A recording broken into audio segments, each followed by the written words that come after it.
दोस्तों, जय भीम, नमो बुद्धाय।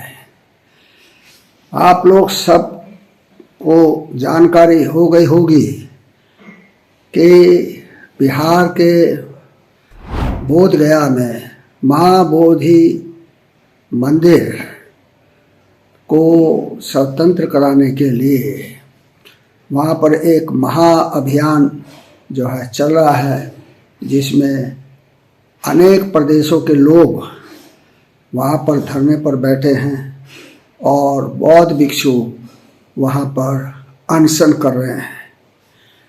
ये करीब 10-12 दिन हो गए, लेकिन ना तो बिहार सरकार इसका संज्ञान ले रही है और ना ही केंद्र सरकार इसका संज्ञान ले रही है। यहाँ तक कि सुप्रीम कोर्ट ने भी इसका संज्ञान नहीं लिया है। ये बड़े दुख की बात है। जब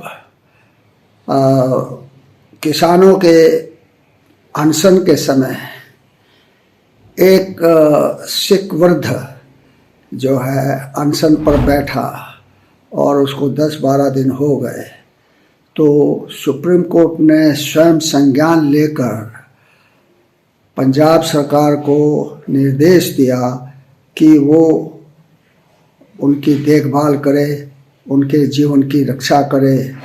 और वहाँ पर बहुत सारे लोग जो है उनकी सेवा कर रहे हैं।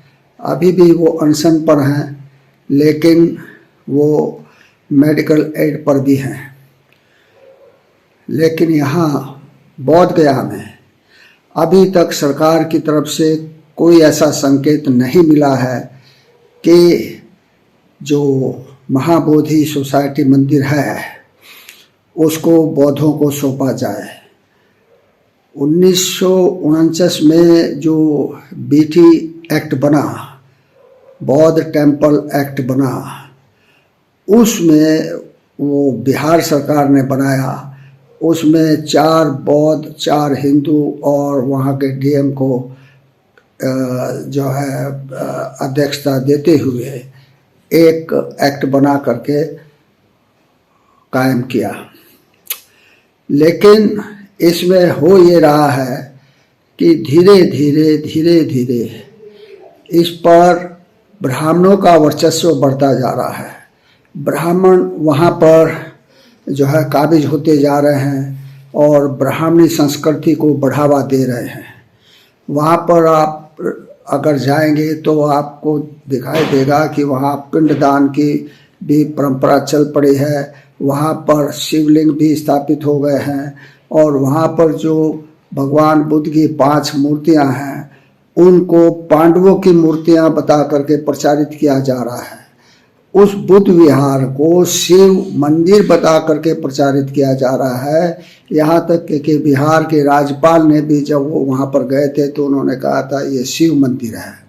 तो ये जो इस तरह का घालमेल हो रहा है, ये बौद्धों के लिए बहुत ही खतरनाक है।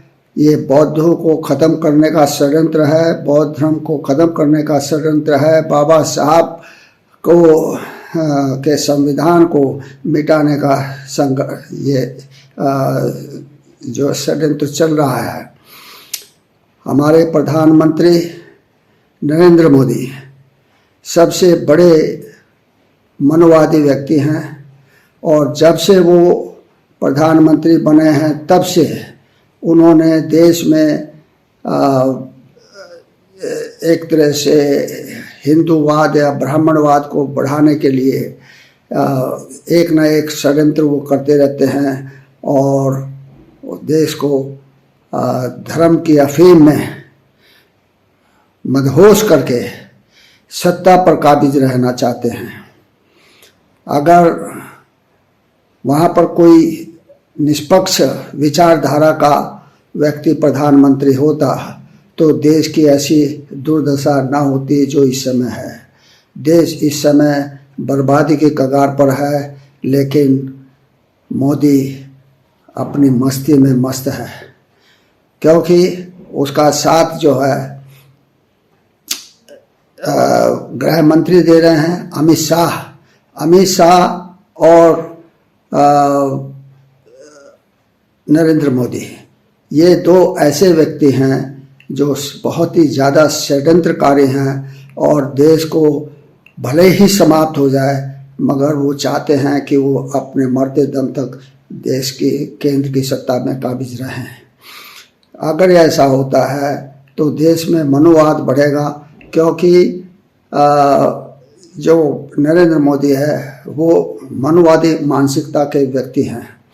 अभी जो इलाहाबाद में जिसका नाम प्रयागराज रख दिया गया है, जो कुंभ मेला चल रहा है, वो भी बौद्ध परंपराओं का ही एक जो है परंपरा है, लेकिन इसको ब्राह्मणवादी क्लेवर दे करके प्रचारित किया जा रहा है और वहाँ पर इतना ज़्यादा धन जो है बर्बाद किया जा रहा है। कुंभ मेले में जो लोगों के हित में खर्च होना चाहिए था पैसा, जो लोगों के स्वास्थ्य के लिए खर्च होना चाहिए था, जो लोगों की शिक्षा के लिए खर्च होना चाहिए था, जो राज्य की बेहतरी के लिए खर्च होना चाहिए था, वो सारा पैसा कुंभ मेले में खर्च हो रहा है। और उसमें हिंदूवाद को या ब्राह्मणवाद को, हिंदूवाद कहना तो गलत होगा क्योंकि देश में जो भी कुछ हिंदूवाद के नाम से है वो सिर्फ ब्राह्मणवाद है।